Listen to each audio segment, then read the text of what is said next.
Hallo Leute, wir sind jetzt in Frankfurt und mit mir ist die Präsident von der Deutsche Cricketbund. Hallo Sigi. Hallo. Und wie geht's? Alles gut? Ja, immer bestens bei so einem Wetter und wenn man Cricket gucken kann, ist fantastisch. Super.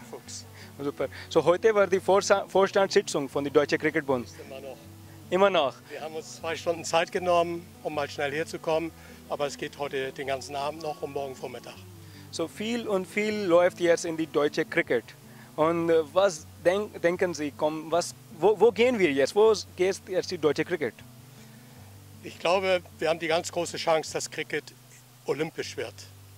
Die Chance ist ganz groß da und Deutschland, Cricket Deutschland, DCB, Landesverbände müssen sich auf diese Aufgabe vorbereiten. Und das sind wir vor allen Dingen am Diskutieren. Das ist eine große Aufgabe, das ist nicht automatisch. Ja, natürlich. Deutsche Cricket-Wachstum ist groß. Ne? Ja. Und wir müssen alle zusammenarbeiten. Und wir alle schauen an die Vorstand, was sie machen. Und viel Glück. Ja, vor allen Dingen, wir müssen sehen, dass wir diesen Sport von euch zu uns bringen. Das heißt, alle, die hierher gekommen seid zum Studieren, zum Arbeiten, geflüchtet, ihr müsst den Sport nach Deutschland bringen und ihr müsst den Deutschen den Sport beibringen. Das ist unser ganz großes Ziel und das wird auch klappen. Wir brauchen nur Zeit.